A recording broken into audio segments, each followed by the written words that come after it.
하나님의 귀한 자녀 여러분, 그리고 진리의 길을 찾는 모든 분들께 주님의 이름으로 평안을 전합니다. 오늘 우리는 잠시 세상의 소음에서 벗어나 우리 영혼의 가장 깊은 곳을 울리는 주제, 바로 기도에 대해 이야기 나누고자 합니다.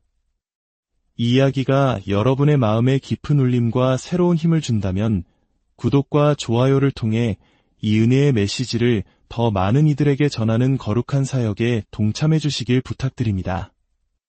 여러분의 작은 손길 하나하나가 어둠 속에서 빛을 찾는 또 다른 영혼에게는 큰 위로와 희망의 등불이 될 수 있습니다.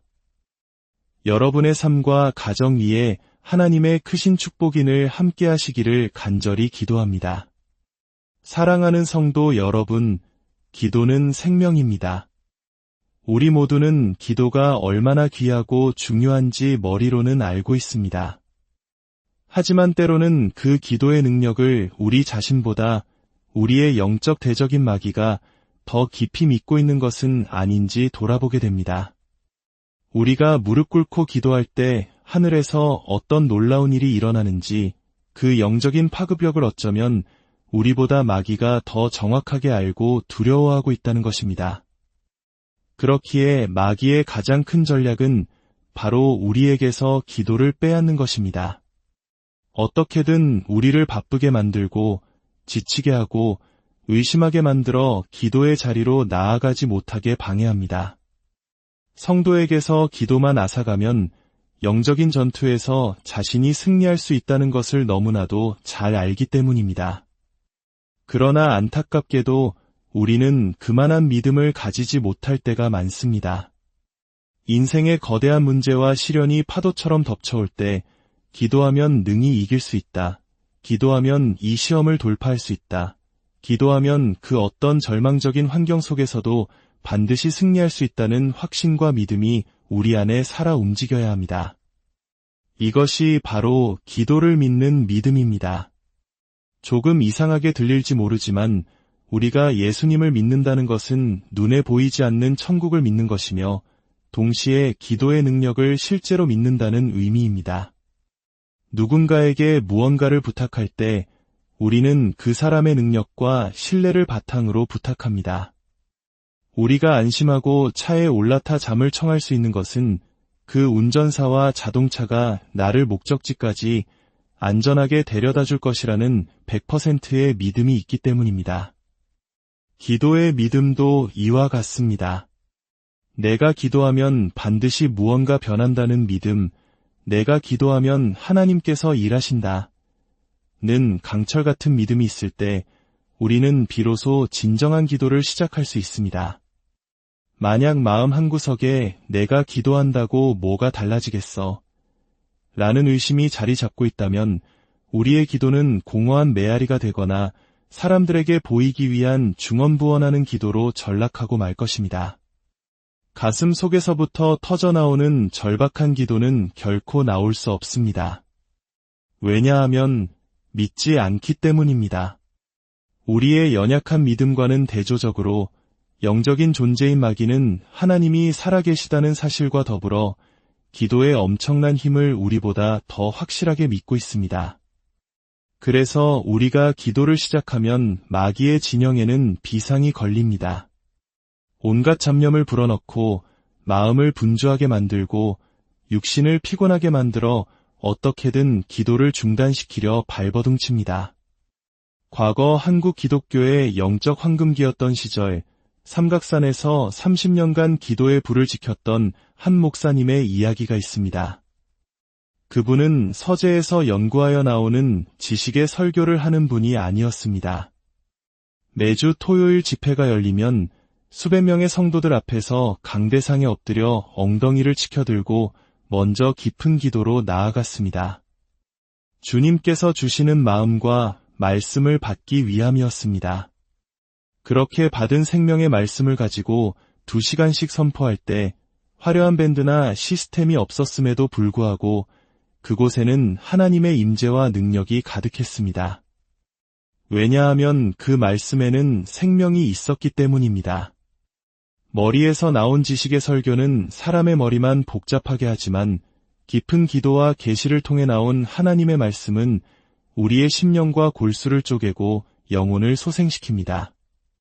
하나님의 말씀은 살아있고 활력이 있어 좌우의 날선 어떤 검보다도 예리하여 혼과 영과 및 관절과 골수를 찔러 쪼개기까지 하며 또 마음의 생각과 뜻을 판단하나니 이 말씀처럼 영적인 샤워를 경험하게 되는 것입니다. 영에 속한 사람은 영적인 것을 분별합니다. 고린도전서 2장은 신령한 사람은 모든 것을 판단하나 자기는 아무에게도 판단을 받지 않는다고 말합니다. 이는 영적인 사람은 하나님의 뜻을 분별하는 능력이 있지만 세상적인 기준으로 함부로 비난받지 않는다는 의미입니다. 영의 일은 영의 사람만이 알 수 있습니다.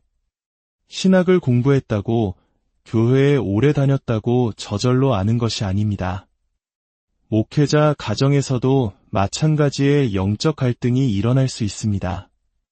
남편인 목사가 영적으로 거듭나지 못하고 목회를 단지 직업이나 수단으로 여길 때 성령으로 충만한 아내는 깊은 고뇌에 빠집니다.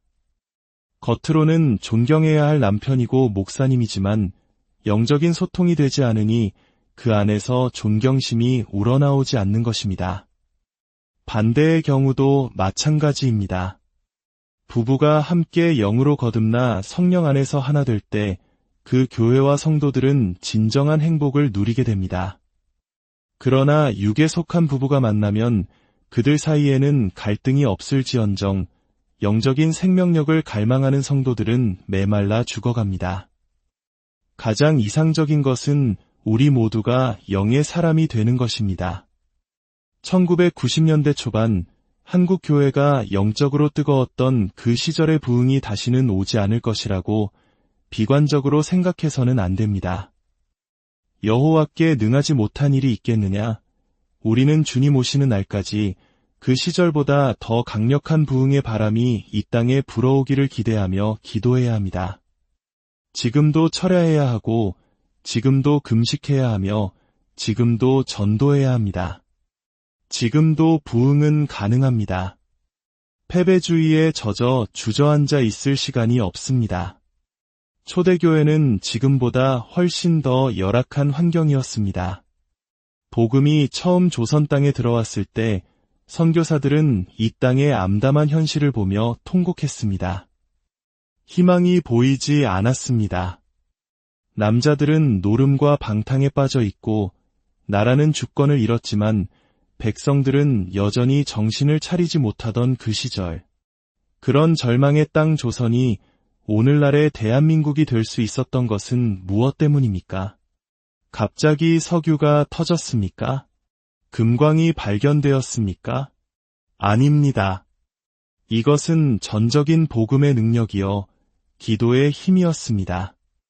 과거 정부관리가 학교에 와서 앞으로 집집마다 차를 갖게 되는 마이카 시대가 열릴 것이라고 홍보했을 때 사람들은 그것을 사기라고 생각했습니다. 그러나 지금은 어떻습니까? 한 집에 차가 2~3대씩 있는 것이 흔한 일이 되었습니다. 이 엄청난 복이 어디로부터 왔는지 우리는 잊지 말아야 합니다.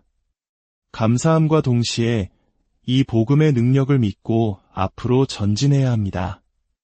다시 기도의 이야기로 돌아와서 마귀는 우리가 기도하지 못하도록 필사적으로 방해합니다. 왜냐하면 기도하면 반드시 2가지 중 하나의 역사가 일어나기 때문입니다. 기도는 응답 그 이상의 가치를 지닙니다. 기도를 했는데 아무런 응답을 받지 못했다고 낙심하지 마십시오. 기도하는 그 순간 응답보다 더 중요한 변화가 일어나고 있습니다. 바로 기도하는 나 자신이 변하고 있다는 사실입니다. 환경이 변하든지 아니면 그 환경을 이겨낼 수 있는 내가 되든지 둘 중 하나는 반드시 이루어집니다. 기도 전에는 죽을 것 같이 힘들었던 문제가 기도 후에는 능히 감당할 수 있는 힘이 생겨 찬송이 터져나오는 경험을 우리는 모두 해보았습니다. 이것이 기도의 신비입니다. 앞서 말씀드린 삼각산의 그 목사님은 가난 말기로 복수가 차올라 죽음의 문턱에 있었습니다. 세상의 모든 재산을 탕진하며 병을 고치려 했지만 소용없었고 결국 모든 것을 잃고 죽기 위해 산으로 들어갔습니다. 태어나서 단 한 번도 진실하게 드려본 적 없었던 기도를 그는 죽음 앞에서 비로소 드리게 됩니다. 하나님, 저를 살려주십시오. 그렇게 절박한 기도를 드리고 비몽사몽간에 잠이 들었을 때 흰옷 입은 분이 나타나 그의 옆구리에 손을 넣자검은 기운이 빠져나가는 환상을 보았습니다. 그리고 깨어났을 때 물 한 모금 삼키기 힘들었던 그에게 식욕이 돌아왔습니다. 아내는 먼 길 가려고 마지막으로 밥을 찾는구나 생각하며 울면서 밥을 차려주었지만 그날 이후로 기적 같은 일이 벌어졌습니다. 소변을 통해 배에 가득 찼던 복수가 모두 빠져나가기 시작한 것입니다. 하나님은 살아계십니다. 이 체험을 통해 그는 강철 같은 믿음을 얻게 되었습니다. 때로는 인생의 막다른 골목으로 몰리는 것이 우리에게 가장 큰 축복일 수 있습니다. 세상의 모든 길이 끊겼을 때 비로소 우리는 하늘로 향한 유일한 길을 발견하게 되기 때문입니다. 이 땅에서의 삶은 70년, 80년, 눈 깜짝할 사이에 지나갑니다. 이 땅의 것에 집착하지 말고 오직 영원한 것을 사모해야 합니다. 그렇게 살아나신 목사님은 기도의 사람이 되었습니다. 기도가 깊어지자 영적인 세계가 열리기 시작했습니다. 어느 날 기도하는데 거대한 마귀가 나타나 내가 손가락 하나로 너를 튕기면 태평양에 빠진다고 위협했습니다. 그러나 그는 불같은 기도로 맞서 싸웠고 마침내 그 싸움에서 승리하며 강력한 영권을 얻게 되었습니다. 그 후로는 기도에 깊이 잠기면 30분이 하루처럼 지나가는 신비한 경험을 하게 되었다고 합니다. 기도를 쉬면 우리에게 어떤 위험이 닥칠까요? 첫째, 우리는 무능해집니다. 영적인 능력이 사라져버립니다. 우리 인간은 영, 혼, 육으로 구성되어 있습니다. 육체를 지배하는 것은 마음과 정신, 즉 혼입니다. 폐는 칼보다 강하다는 말처럼 마음이 무너지면 아무리 건강한 육체라도 아무것도 할 수 없습니다. 그러나 그 혼을 지배하는 더 강력한 힘이 있으니 그것이 바로 영입니다. 지식과 공부는 우리의 혼을 강하게 하지만 오직 기도만이 우리의 영을 견고하게 만듭니다. 기도할 때 영적인 권세, 즉 영권이 생깁니다. 기도하면 귀신이 벌벌 떨고 어둠의 권세가 물러갑니다. 제자들이 귀신을 쫓아내지 못했을 때 예수님께서는 기도 외에 다른 것으로는 이런 종류가 나갈 수 없느니라고 말씀하셨습니다. 교회 직분이나 경력이 아니라 실제적인 기도의 능력이 쌓일 때 우리는 영적 전쟁에서 승리할 수 있습니다. 기도를 쉬면 이 능력이 사라져 세상에 짓밟히고 마귀의 조롱거리가 되고 맙니다. 둘째, 영적 분별력이 흐려집니다. 기도를 쉬면 하나님의 음성을 듣기보다 자신의 경험과 생각을 의지하게 됩니다. 내가 예전에 해봐서 아는데 이것이 교회에서 가장 위험한 말입니다. 12 정탐꾼 중 10명은 현실을 정확하게 보고했습니다. 가나안 족속은 강하고 우리는 그들에 비해 메뚜기 같다는 것은 틀린 말이 아니었습니다. 그것은 혼의 생각이었습니다. 그러나 믿음의 눈으로 본 여호수아와 갈렙 두 사람은 그들은 우리의 먹이라고 외쳤습니다. 이것이 영의 관점입니다. 비무장 상태로 거대한 열이고 성주위를 매일 도는 것은 세상의 눈으로 보면 어리석고 위험천만한 일입니다. 하지만 그 순종을 통행이브리스도판 성벽은 무너져 내렸습니다. 분별력은 기도에서 나옵니다. 기도하지 않으면 우리는 계속해서 사람의 생각과 세상의 논리에 갇혀 하나님의 위대한 계획을 놓치게 됩니다. 셋째, 시험을 이길 힘을 잃게 됩니다. 사도 바울은 복음을 전하다가 돌에 맞아 죽은 자처럼 성 밖에 버려졌습니다. 그러나 그는 다음날 툭툭 털고 일어나 다시 그 성으로 복음을 전하러 들어갔습니다. 이것은 인간적인 오기가 아니라 사명과 능력에서 나온 힘이었습니다. 오늘날 한국 교회 안에는 너무나도 쉽게 시험에 드는 성도들이 많습니다. 식당에서, 주차장에서 사소한 말 한마디에 시험에 들어 교회를 떠나는 가나안 성도들이 늘어나고 있습니다. 북한의 지하교회 성도들, 이슬람권에서 목숨을 걸고 예배드리는 성도들 앞에서도 우리가 겪는 어려움이 시험이라고 말할 수 있겠습니까? 시험에 들게 한 사람도 큰 죄를 짓는 것이지만 그 시험에 걸려 넘어져 믿음을 포기하는 사람은 누가 손해입니까? 우리가 넘어지는 시험의 종류는 사실 몇 가지로 정해져 있습니다. 바보가 아니라면 계속 같은 도둑에게 같은 담을 넘게 해서는 안 됩니다. 기도를 통해 영적으로 깨어 있다면 우리는 마귀의 계략을 간파하고 시험을 능히 이길 수 있습니다. 사랑하는 성도 여러분, 기도를 쉬어도 되는 때는 단 한순간도 없습니다. 바쁘면 바빠서 기도하고 한가하면 한가해서 기도해야 합니다. 시련이 오면 시련 때문에 기도하고 평안하면 평안함을 주신 은혜에 감사하며 기도해야 합니다. 기도는 영혼의 호흡과 같습니다. 호흡을 멈추면 죽는 것처럼 기도를 멈추면 우리의 영은 죽어갑니다. 이 마지막 때에 우리는 반드시 영권을 가져야 합니다. 영적인 전쟁은 줄다리기와 같아서 무승부가 없습니다. 내가 지면 마귀가 이기는 것이고 내가 이기면 마귀가 지는 것입니다. 기도를 통해 불같은 성령의 능력을 받아 세상이 감당할 수 없는 믿음의 사람이 되어야 합니다. 비록 세상에서는 가난하고 배우지 못했을지라도 영권이 있는 성도는 결코 무시당하지 않습니다. 불신자인 남편이나 상사의 핍박 앞에서도 나는 오늘 하나님께 예배하러 가야 한다고 담대히 선포할 때 그 영적인 권위 앞에 세상은 압도당하게 됩니다.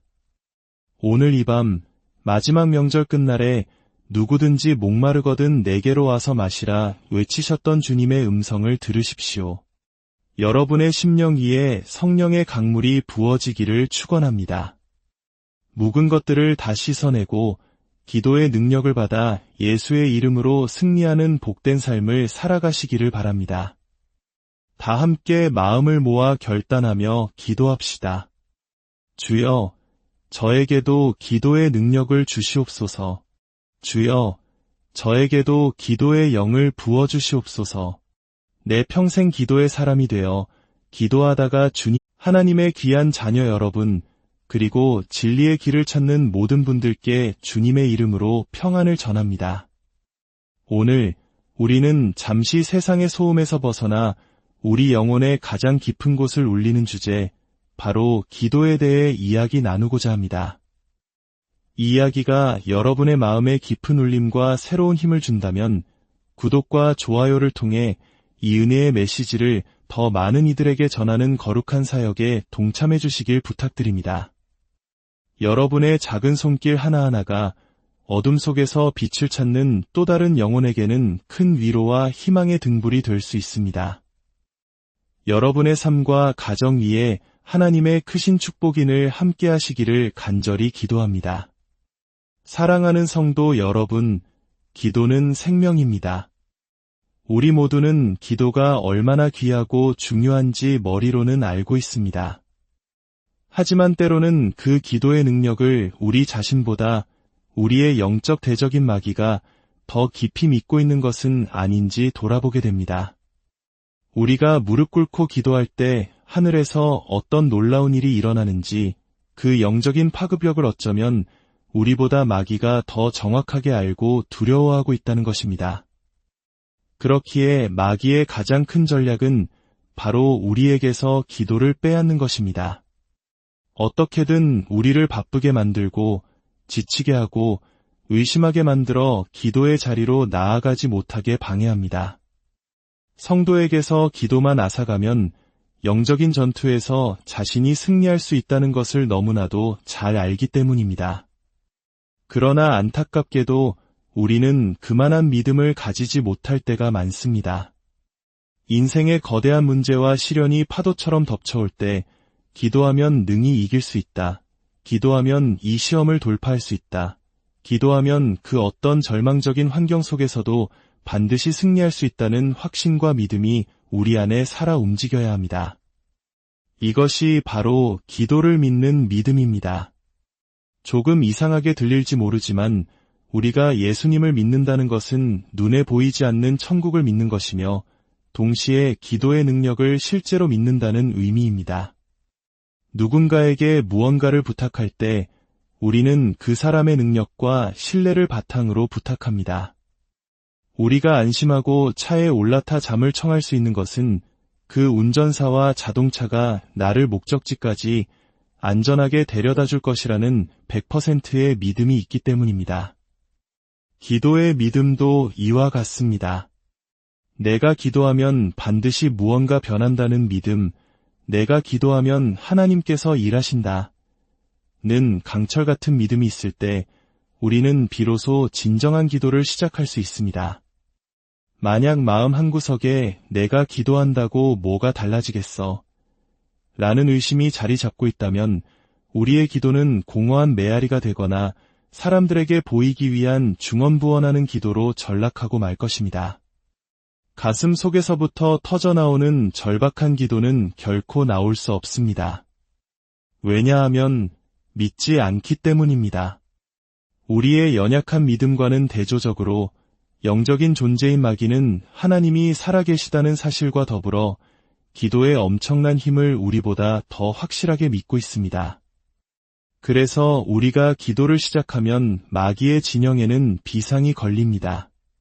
온갖 잡념을 불어넣고 마음을 분주하게 만들고 육신을 피곤하게 만들어 어떻게든 기도를 중단시키려 발버둥칩니다. 과거 한국 기독교의 영적 황금기였던 시절 삼각산에서 30년간 기도의 불을 지켰던 한 목사님의 이야기가 있습니다. 그분은 서재에서 연구하여 나오는 지식의 설교를 하는 분이 아니었습니다. 매주 토요일 집회가 열리면 수백 명의 성도들 앞에서 강대상에 엎드려 엉덩이를 치켜들고 먼저 깊은 기도로 나아갔습니다. 주님께서 주시는 마음과 말씀을 받기 위함이었습니다. 그렇게 받은 생명의 말씀을 가지고 2시간씩 선포할 때 화려한 밴드나 시스템이 없었음에도 불구하고 그곳에는 하나님의 임재와 능력이 가득했습니다. 왜냐하면 그 말씀에는 생명이 있었기 때문입니다.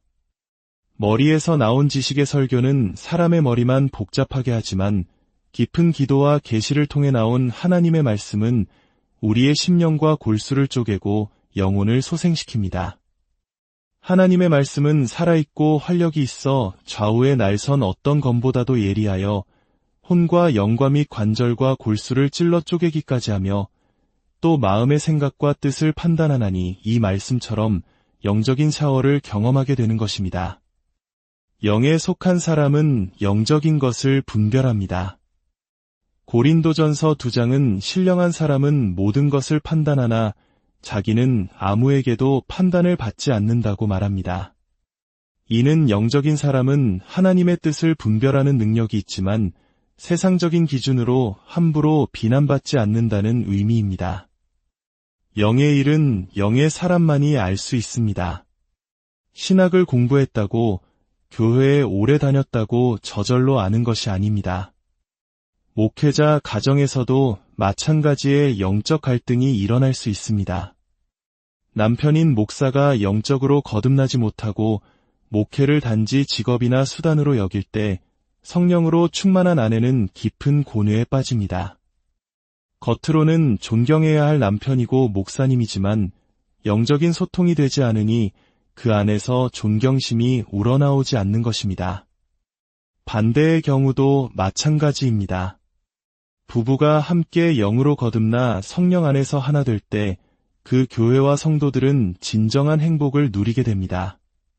그러나 육에 속한 부부가 만나면 그들 사이에는 갈등이 없을지언정 영적인 생명력을 갈망하는 성도들은 메말라 죽어갑니다. 가장 이상적인 것은 우리 모두가 영의 사람이 되는 것입니다. 1990년대 초반 한국 교회가 영적으로 뜨거웠던 그 시절의 부흥이 다시는 오지 않을 것이라고 비관적으로 생각해서는 안 됩니다. 여호와께 능하지 못한 일이 있겠느냐? 우리는 주님 오시는 날까지 그 시절보다 더 강력한 부흥의 바람이 이 땅에 불어오기를 기대하며 기도해야 합니다. 지금도 철야해야 하고, 지금도 금식해야 하며, 지금도 전도해야 합니다. 지금도 부흥은 가능합니다. 패배주의에 젖어 주저앉아 있을 시간이 없습니다. 초대교회는 지금보다 훨씬 더 열악한 환경이었습니다. 복음이 처음 조선 땅에 들어왔을 때 선교사들은 이 땅의 암담한 현실을 보며 통곡했습니다. 희망이 보이지 않았습니다. 남자들은 노름과 방탕에 빠져 있고 나라는 주권을 잃었지만 백성들은 여전히 정신을 차리지 못하던 그 시절. 그런 절망의 땅 조선이 오늘날의 대한민국이 될 수 있었던 것은 무엇 때문입니까? 갑자기 석유가 터졌습니까? 금광이 발견되었습니까? 아닙니다. 이것은 전적인 복음의 능력이요, 기도의 힘이었습니다. 과거 정부 관리가 학교에 와서 앞으로 집집마다 차를 갖게 되는 마이카 시대가 열릴 것이라고 홍보했을 때 사람들은 그것을 사기라고 생각했습니다. 그러나 지금은 어떻습니까? 한 집에 차가 두세 대씩 있는 것이 흔한 일이 되었습니다. 이 엄청난 복이 어디로부터 왔는지 우리는 잊지 말아야 합니다. 감사함과 동시에 이 복음의 능력을 믿고 앞으로 전진해야 합니다. 다시 기도의 이야기로 돌아와서 마귀는 우리가 기도하지 못하도록 필사적으로 방해합니다. 왜냐하면 기도하면 반드시 두 가지 중 하나의 역사가 일어나기 때문입니다. 기도는 응답 그 이상의 가치를 지닙니다. 기도를 했는데 아무런 응답을 받지 못했다고 낙심하지 마십시오. 기도하는 그 순간 응답보다 더 중요한 변화가 일어나고 있습니다. 바로 기도하는 나 자신이 변하고 있다는 사실입니다. 환경이 변하든지 아니면 그 환경을 이겨낼 수 있는 내가 되든지 둘 중 하나는 반드시 이루어집니다. 기도 전에는 죽을 것 같이 힘들었던 문제가 기도 후에는 능히 감당할 수 있는 힘이 생겨 찬송이 터져나오는 경험을 우리는 모두 해보았습니다. 이것이 기도의 신비입니다. 앞서 말씀드린 삼각산의 그 목사님은 가난 말기로 복수가 차올라 죽음의 문턱에 있었습니다. 세상의 모든 재산을 탕진하며 병을 고치려 했지만 소용없었고 결국 모든 것을 잃고 죽기 위해 산으로 들어갔습니다. 태어나서 단 한 번도 진실하게 드려본 적 없었던 기도를 그는 죽음 앞에서 비로소 드리게 됩니다. 하나님, 저를 살려주십시오. 그렇게 절박한 기도를 드리고 비몽사몽간에 잠이 들었을 때 흰옷 입은 분이 나타나 그의 옆구리에 손을 넣자검은 기운이 빠져나가는 환상을 보았습니다. 그리고 깨어났을 때 물 한 모금 삼키기 힘들었던 그에게 식욕이 돌아왔습니다. 아내는 먼 길 가려고 마지막으로 밥을 찾는구나 생각하며 울면서 밥을 차려주었지만 그날 이후로 기적 같은 일이 벌어졌습니다. 소변을 통해 배에 가득 찼던 복수가 모두 빠져나가기 시작한 것입니다. 하나님은 살아계십니다. 이 체험을 통해 그는 강철 같은 믿음을 얻게 되었습니다. 때로는 인생의 막다른 골목으로 몰리는 것이 우리에게 가장 큰 축복일 수 있습니다. 세상의 모든 길이 끊겼을 때 비로소 우리는 하늘로 향한 유일한 길을 발견하게 되기 때문입니다. 이 땅에서의 삶은 70년, 80년, 눈 깜짝할 사이에 지나갑니다. 이 땅의 것에 집착하지 말고 오직 영원한 것을 사모해야 합니다. 그렇게 살아나신 목사님은 기도의 사람이 되었습니다. 기도가 깊어지자 영적인 세계가 열리기 시작했습니다. 어느 날 기도하는데 거대한 마귀가 나타나 내가 손가락 하나로 너를 튕기면 태평양에 빠진다고 위협했습니다. 그러나 그는 불같은 기도로 맞서 싸웠고 마침내 그 싸움에서 승리하며 강력한 영권을 얻게 되었습니다. 그 후로는 기도에 깊이 잠기면 30분이 하루처럼 지나가는 신비한 경험을 하게 되었다고 합니다. 기도를 쉬면 우리에게 어떤 위험이 닥칠까요? 첫째, 우리는 무능해집니다. 영적인 능력이 사라져버립니다. 우리 인간은 영, 혼, 육으로 구성되어 있습니다. 육체를 지배하는 것은 마음과 정신, 즉 혼입니다. 패는 칼보다 강하다는 말처럼 마음이 무너지면 아무리 건강한 육체라도 아무것도 할 수 없습니다. 그러나 그 혼을 지배하는 더 강력한 힘이 있으니 그것이 바로 영입니다. 지식과 공부는 우리의 혼을 강하게 하지만 오직 기도만이 우리의 영을 견고하게 만듭니다. 기도할 때 영적인 권세, 즉 영권이 생깁니다. 기도하면 귀신이 벌벌 떨고 어둠의 권세가 물러갑니다. 제자들이 귀신을 쫓아내지 못했을 때 예수님께서는 기도 외에 다른 것으로는 이런 종류가 나갈 수 없느니라고 말씀하셨습니다. 교회 직분이나 경력이 아니라 실제적인 기도의 능력이 쌓일 때 우리는 영적 전쟁에서 승리할 수 있습니다. 기도를 쉬면 이 능력이 사라져 세상에 짓밟히고 마귀의 조롱거리가 되고 맙니다. 둘째, 영적 분별력이 흐려집니다. 기도를 쉬면 하나님의 음성을 듣기보다 자신의 경험과 생각을 의지하게 됩니다. 내가 예전에 해봐서 아는데 이것이 교회에서 가장 위험한 말입니다. 12 정탐꾼 중 10명은 현실을 정확하게 보고했습니다.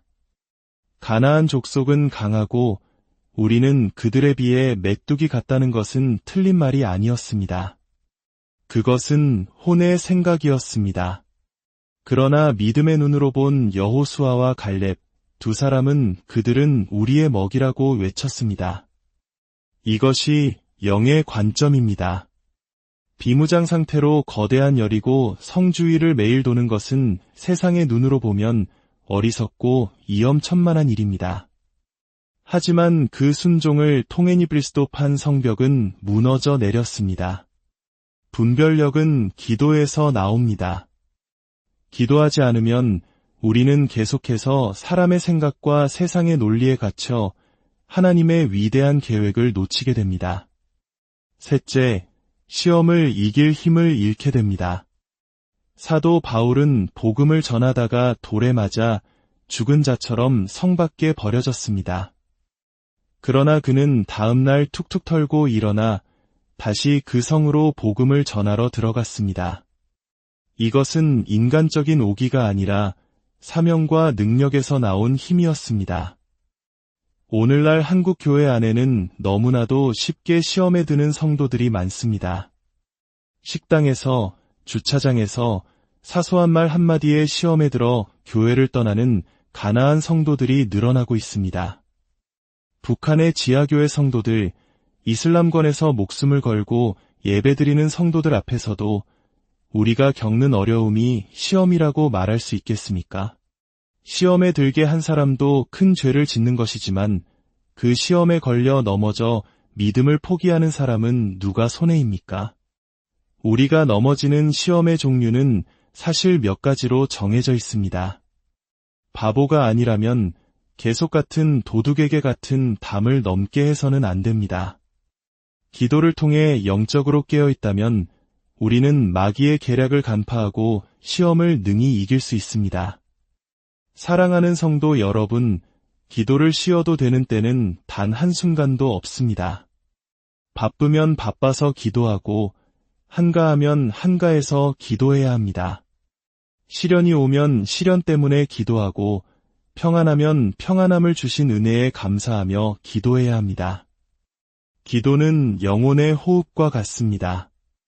호흡을 멈추면 죽는 것처럼 기도를 멈추면 우리의 영은 죽어갑니다. 이 마지막 때에 우리는 반드시 영권을 가져야 합니다. 영적인 전쟁은 줄다리기와 같아서 무승부가 없습니다. 내가 지면 마귀가 이기는 것이고 내가 이기면 마귀가 지는 것입니다. 기도를 통해 불같은 성령의 능력을 받아 세상이 감당할 수 없는 믿음의 사람이 되어야 합니다. 비록 세상에서는 가난하고 배우지 못했을지라도 영권이 있는 성도는 결코 무시당하지 않습니다. 불신자인 남편이나 상사의 핍박 앞에서도 나는 오늘 하나님께 예배하러 가야 한다고 담대히 선포할 때 그 영적인 권위 앞에 세상은 압도당하게 됩니다. 오늘 이 밤 마지막 명절 끝날에 누구든지 목마르거든 내게로 와서 마시라 외치셨던 주님의 음성을 들으십시오. 여러분의 심령 위에 성령의 강물이 부어지기를 축원합니다. 묵은 것들을 다 씻어내고 기도의 능력을 받아 예수의 이름으로 승리하는 복된 삶을 살아가시기를 바랍니다. 다 함께 마음을 모아 결단하며 기도합시다. 주여, 저에게도 기도의 능력을 주시옵소서. 주여, 저에게도 기도의 영을 부어주시옵소서.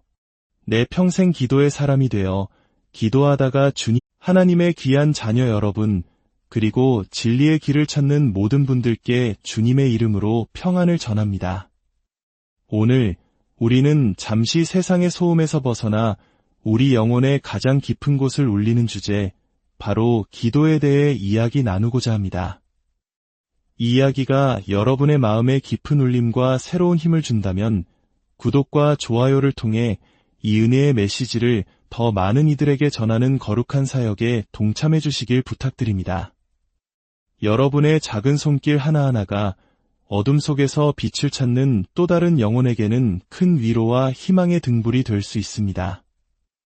여러분의 삶과 가정 위에 하나님의 크신 축복인을 함께 하시기를 간절히 기도합니다. 사랑하는 성도 여러분, 기도는 생명입니다. 우리 모두는 기도가 얼마나 귀하고 중요한지 머리로는 알고 있습니다.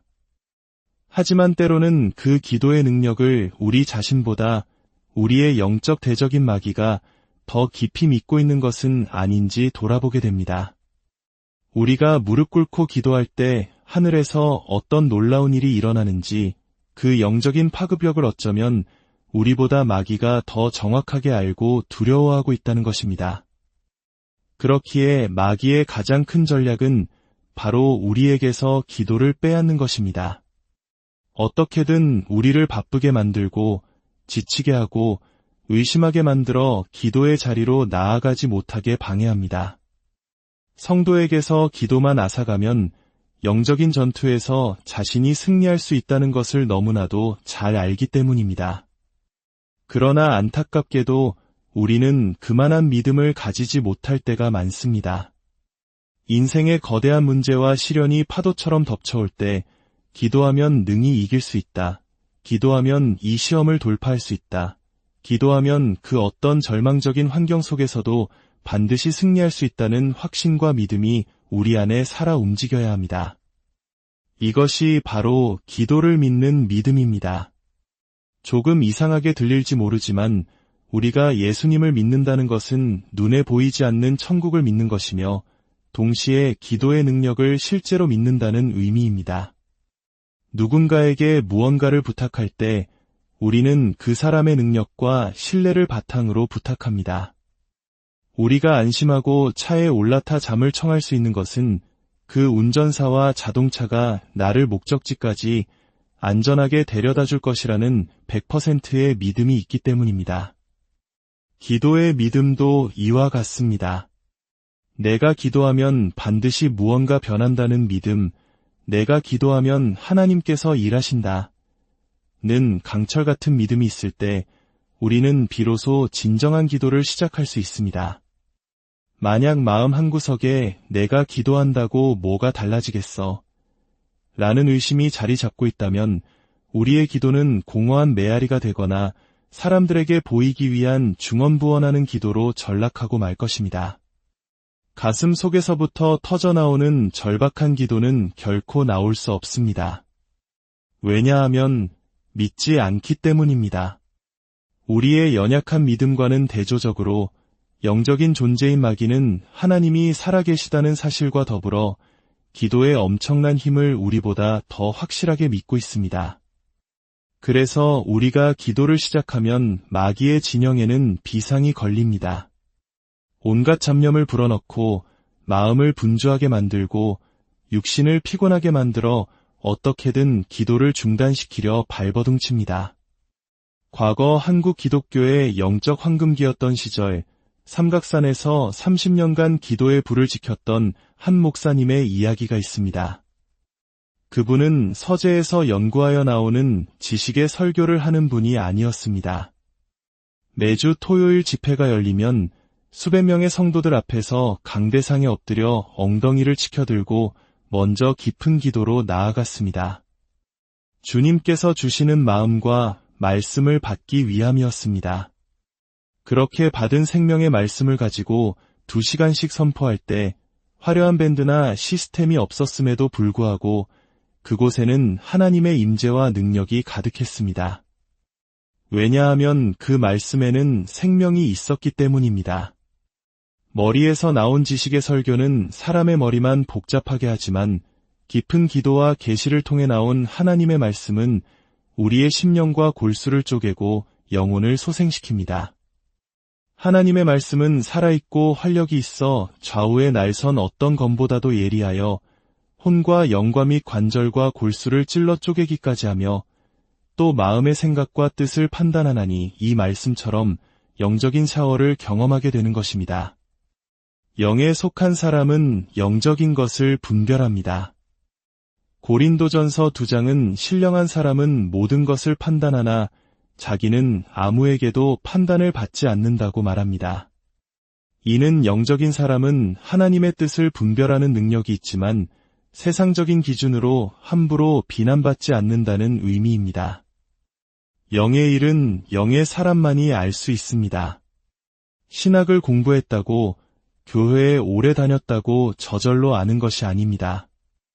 목회자 가정에서도 마찬가지의 영적 갈등이 일어날 수 있습니다.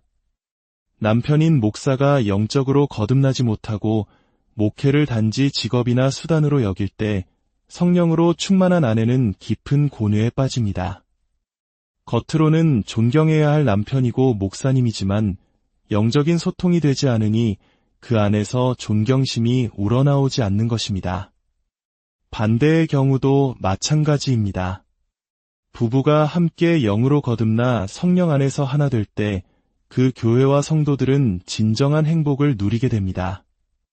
그러나 육에 속한 부부가 만나면 그들 사이에는 갈등이 없을지언정 영적인 생명력을 갈망하는 성도들은 메말라 죽어갑니다.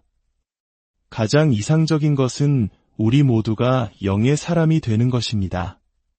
1990년대 초반 한국 교회가 영적으로 뜨거웠던 그 시절의 부흥이 다시는 오지 않을 것이라고 비관적으로 생각해서는 안 됩니다. 여호와께 능하지 못한 일이 있겠느냐? 우리는 주님 오시는 날까지 그 시절보다 더 강력한 부흥의 바람이 이 땅에 불어오기를 기대하며 기도해야 합니다.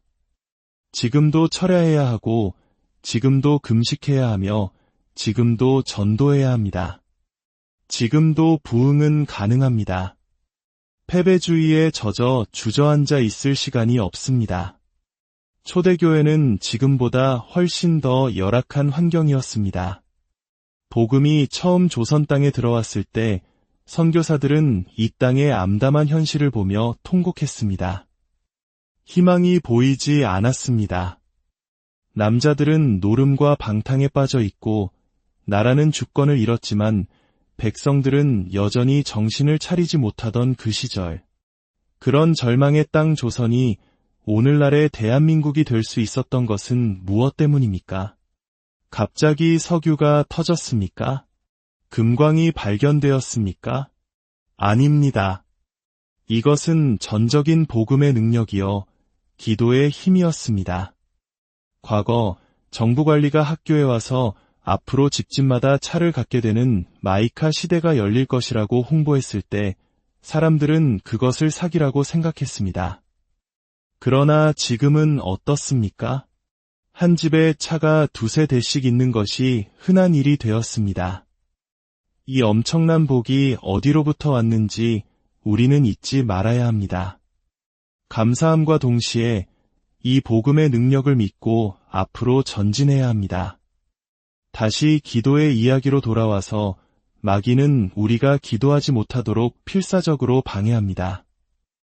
왜냐하면 기도하면 반드시 두 가지 중 하나의 역사가 일어나기 때문입니다. 기도는 응답 그 이상의 가치를 지닙니다. 기도를 했는데 아무런 응답을 받지 못했다고 낙심하지 마십시오. 기도하는 그 순간 응답보다 더 중요한 변화가 일어나고 있습니다. 바로 기도하는 나 자신이 변하고 있다는 사실입니다. 환경이 변하든지 아니면 그 환경을 이겨낼 수 있는 내가 되든지 둘 중 하나는 반드시 이루어집니다. 기도 전에는 죽을 것 같이 힘들었던 문제가 기도 후에는 능히 감당할 수 있는 힘이 생겨 찬송이 터져나오는 경험을 우리는 모두 해보았습니다. 이것이 기도의 신비입니다. 앞서 말씀드린 삼각산의 그 목사님은 가난 말기로 복수가 차올라 죽음의 문턱에 있었습니다. 세상의 모든 재산을 탕진하며 병을 고치려 했지만 소용없었고 결국 모든 것을 잃고 죽기 위해 산으로 들어갔습니다. 태어나서 단 한 번도 진실하게 드려본 적 없었던 기도를 그는 죽음 앞에서 비로소 드리게 됩니다.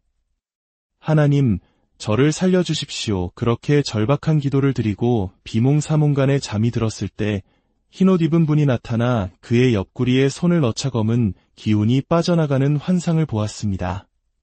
그리고 깨어났을 때 물 한 모금 삼키기 힘들었던 그에게 식욕이 돌아왔습니다. 아내는 먼 길 가려고 마지막으로 밥을 찾는구나 생각하며 울면서 밥을 차려주었지만 그날 이후로 기적 같은 일이 벌어졌습니다. 소변을 통해 배에 가득 찼던 복수가 모두 빠져나가기 시작한 것입니다. 하나님은 살아계십니다. 이 체험을 통해 그는 강철 같은 믿음을 얻게 되었습니다. 때로는 인생의 막다른 골목으로 몰리는 것이 우리에게 가장 큰 축복일 수 있습니다. 세상의 모든 길이 끊겼을 때 비로소 우리는 하늘로 향한 유일한 길을 발견하게 되기 때문입니다. 이 땅에서의 삶은 70년, 80년, 눈 깜짝할 사이에 지나갑니다. 이 땅의 것에 집착하지 말고 오직 영원한 것을 사모해야 합니다. 그렇게 살아나신 목사님은 기도의 사람이 되었습니다. 기도가 깊어지자 영적인 세계가 열리기 시작했습니다. 어느 날 기도하는데 거대한 마귀가 나타나 내가 손가락 하나로 너를 튕기면 태평양에 빠진다고 위협했습니다. 그러나 그는 불같은 기도로 맞서 싸웠고 마침내 그 싸움에서 승리하며 강력한 영권을 얻게 되었습니다. 그 후로는 기도에 깊이 잠기면 30분이 하루처럼 지나가는 신비한 경험을 하게 되었다고 합니다. 기도를 쉬면 우리에게 어떤 위험이 닥칠까요? 첫째, 우리는 무능해집니다. 영적인 능력이 사라져버립니다. 우리 인간은 영, 혼, 육으로 구성되어 있습니다. 육체를 지배하는 것은 마음과 정신, 즉 혼입니다. 패는 칼보다 강하다는 말처럼 마음이 무너지면 아무리 건강한 육체라도 아무것도 할 수 없습니다. 그러나 그 혼을 지배하는 더 강력한 힘이 있으니 그것이 바로 영입니다. 지식과 공부는 우리의 혼을 강하게 하지만 오직 기도만이 우리의 영을 견고하게 만듭니다. 기도할 때 영적인 권세, 즉 영권이 생깁니다. 기도하면 귀신이 벌벌 떨고 어둠의 권세가 물러갑니다. 제자들이 귀신을 쫓아내지 못했을 때 예수님께서는 기도 외에 다른 것으로는 이런 종류가 나갈 수 없느니라고 말씀하셨습니다. 교회 직분이나 경력이 아니라 실제적인 기도의 능력이 쌓일 때 우리는 영적 전쟁에서 승리할 수 있습니다. 기도를 쉬면 이 능력이 사라져 세상에 짓밟히고 마귀의 조롱거리가 되고 맙니다. 둘째, 영적 분별력이 흐려집니다. 기도를 쉬면 하나님의 음성을 듣기보다 자신의 경험과 생각을 의지하게 됩니다. 내가 예전에 해봐서 아는데 이것이 교회에서 가장 위험한 말입니다. 12 정탐꾼 중 10명은 현실을 정확하게 보고했습니다. 가나안 족속은 강하고 우리는 그들에 비해 메뚜기 같다는 것은 틀린 말이 아니었습니다. 그것은 혼의 생각이었습니다. 그러나 믿음의 눈으로 본 여호수아와 갈렙 두 사람은 그들은 우리의 먹이라고 외쳤습니다. 이것이 영의 관점입니다. 비무장 상태로 거대한 여리고 성주위를 매일 도는 것은 세상의 눈으로 보면 어리석고 위험천만한 일입니다. 하지만 그 순종을 통애니브리스도판 성벽은 무너져 내렸습니다. 분별력은 기도에서 나옵니다. 기도하지 않으면 우리는 계속해서 사람의 생각과 세상의 논리에 갇혀 하나님의 위대한 계획을 놓치게 됩니다. 셋째, 시험을 이길 힘을 잃게 됩니다. 사도 바울은 복음을 전하다가 돌에 맞아 죽은 자처럼 성 밖에 버려졌습니다. 그러나 그는 다음날 툭툭 털고 일어나 다시 그 성으로 복음을 전하러 들어갔습니다. 이것은 인간적인 오기가 아니라 사명과 능력에서 나온 힘이었습니다. 오늘날 한국 교회 안에는 너무나도 쉽게 시험에 드는 성도들이 많습니다. 식당에서, 주차장에서 사소한 말 한마디에 시험에 들어 교회를 떠나는 가나안 성도들이 늘어나고 있습니다. 북한의 지하교회 성도들, 이슬람권에서 목숨을 걸고 예배드리는 성도들 앞에서도 우리가 겪는 어려움이 시험이라고 말할 수 있겠습니까? 시험에 들게 한 사람도 큰 죄를 짓는 것이지만 그 시험에 걸려 넘어져 믿음을 포기하는 사람은 누가 손해입니까? 우리가 넘어지는 시험의 종류는 사실 몇 가지로 정해져 있습니다. 바보가 아니라면 계속 같은 도둑에게 같은 담을 넘게 해서는 안 됩니다. 기도를 통해 영적으로 깨어 있다면 우리는 마귀의 계략을 간파하고 시험을 능히 이길 수 있습니다. 사랑하는 성도 여러분, 기도를 쉬어도 되는 때는 단 한순간도 없습니다. 바쁘면 바빠서 기도하고 한가하면 한가해서 기도해야 합니다. 시련이 오면 시련 때문에 기도하고 평안하면 평안함을 주신 은혜에 감사하며 기도해야 합니다. 기도는 영혼의 호흡과 같습니다. 호흡을 멈추면 죽는 것처럼 기도를 멈추면 우리의 영은 죽어갑니다. 이 마지막 때에 우리는 반드시 영권을 가져야 합니다. 영적인 전쟁은 줄다리기와 같아서 무승부가 없습니다. 내가 지면 마귀가 이기는 것이고 내가 이기면 마귀가 지는 것입니다. 기도를 통해 불같은 성령의 능력을 받아 세상이 감당할 수 없는 믿음의 사람이 되어야 합니다. 비록 세상에서는 가난하고 배우지 못했을지라도 영권이 있는 성도는 결코 무시당하지 않습니다. 불신자인 남편이나 상사의 핍박 앞에서도 나는 오늘 하나님께 예배하러 가야 한다고 담대히 선포할 때 그 영적인 권위 앞에 세상은 압도당하게 됩니다. 오늘 이 밤 마지막 명절 끝날에 누구든지 목마르거든 내게로 와서 마시라 외치셨던 주님의 음성을 들으십시오. 여러분의 심령 위에 성령의 강물이 부어지기를 축원합니다. 묵은 것들을 다 씻어내고 기도의 능력을 받아 예수의 이름으로 승리하는 복된 삶을 살아가시기를 바랍니다. 다 함께 마음을 모아 결단하며 기도합시다. 주여, 저에게도 기도의 능력을 주시옵소서. 주여, 저에게도 기도의 영을 부어주시옵소서.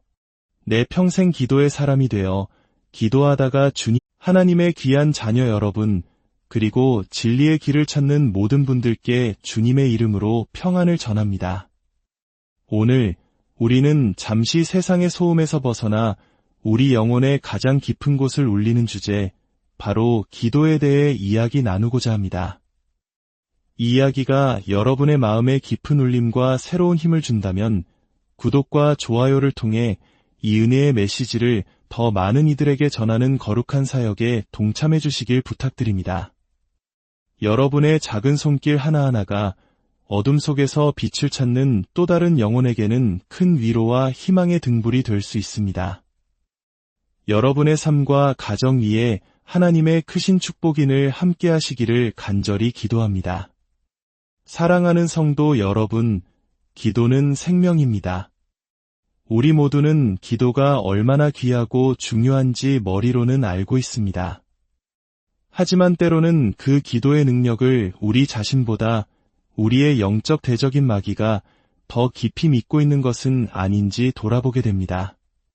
우리가 무릎 꿇고 기도할 때 하늘에서 어떤 놀라운 일이 일어나는지 그 영적인 파급력을 어쩌면 우리보다 마귀가 더 정확하게 알고 두려워하고 있다는 것입니다. 그렇기에 마귀의 가장 큰 전략은 바로 우리에게서 기도를 빼앗는 것입니다. 어떻게든 우리를 바쁘게 만들고 지치게 하고 의심하게 만들어 기도의 자리로 나아가지 못하게 방해합니다. 성도에게서 기도만 앗아가면 영적인 전투에서 자신이 승리할 수 있다는 것을 너무나도 잘 알기 때문입니다. 그러나 안타깝게도 우리는 그만한 믿음을 가지지 못할 때가 많습니다. 인생의 거대한 문제와 시련이 파도처럼 덮쳐올 때 기도하면 능히 이길 수 있다. 기도하면 이 시험을 돌파할 수 있다. 기도하면 그 어떤 절망적인 환경 속에서도 반드시 승리할 수 있다는 확신과 믿음이 우리 안에 살아 움직여야 합니다. 이것이 바로 기도를 믿는 믿음입니다. 조금 이상하게 들릴지 모르지만 우리가 예수님을 믿는다는 것은 눈에 보이지 않는 천국을 믿는 것이며 동시에 기도의 능력을 실제로 믿는다는 의미입니다. 누군가에게 무언가를 부탁할 때 우리는 그 사람의 능력과 신뢰를 바탕으로 부탁합니다. 우리가 안심하고 차에 올라타 잠을 청할 수 있는 것은 그 운전사와 자동차가 나를 목적지까지 안전하게 데려다 줄 것이라는 100%의 믿음이 있기 때문입니다. 기도의 믿음도 이와 같습니다. 내가 기도하면 반드시 무언가 변한다는 믿음, 내가 기도하면 하나님께서 일하신다. 는 강철 같은 믿음이 있을 때 우리는 비로소 진정한 기도를 시작할 수 있습니다. 만약 마음 한구석에 내가 기도한다고 뭐가 달라지겠어? 라는 의심이 자리 잡고 있다면 우리의 기도는 공허한 메아리가 되거나 사람들에게 보이기 위한 중언부언하는 기도로 전락하고 말 것입니다. 가슴 속에서부터 터져나오는 절박한 기도는 결코 나올 수 없습니다. 왜냐하면 믿지 않기 때문입니다. 우리의 연약한 믿음과는 대조적으로 영적인 존재인 마귀는 하나님이 살아계시다는 사실과 더불어 기도의 엄청난 힘을 우리보다 더 확실하게 믿고 있습니다. 그래서 우리가 기도를 시작하면 마귀의 진영에는 비상이 걸립니다. 온갖 잡념을 불어넣고 마음을 분주하게 만들고 육신을 피곤하게 만들어 어떻게든 기도를 중단시키려 발버둥칩니다. 과거 한국 기독교의 영적 황금기였던 시절 삼각산에서 30년간 기도의 불을 지켰던 한 목사님의 이야기가 있습니다. 그분은 서재에서 연구하여 나오는 지식의 설교를 하는 분이 아니었습니다. 매주 토요일 집회가 열리면 수백 명의 성도들 앞에서 강대상에 엎드려 엉덩이를 치켜들고 먼저 깊은 기도로 나아갔습니다. 주님께서 주시는 마음과 말씀을 받기 위함이었습니다. 그렇게 받은 생명의 말씀을 가지고 2시간씩 선포할 때 화려한 밴드나 시스템이 없었음에도 불구하고 그곳에는 하나님의 임재와 능력이 가득했습니다. 왜냐하면 그 말씀에는 생명이 있었기 때문입니다. 머리에서 나온 지식의 설교는 사람의 머리만 복잡하게 하지만 깊은 기도와 계시를 통해 나온 하나님의 말씀은 우리의 심령과 골수를 쪼개고 영혼을 소생시킵니다. 하나님의 말씀은 살아있고 활력이 있어 좌우에 날선 어떤 검보다도 예리하여 혼과 영과 및 관절과 골수를 찔러 쪼개기까지 하며 또 마음의 생각과 뜻을 판단하나니 이 말씀처럼 영적인 샤워를 경험하게 되는 것입니다. 영에 속한 사람은 영적인 것을 분별합니다. 고린도전서 2장은 신령한 사람은 모든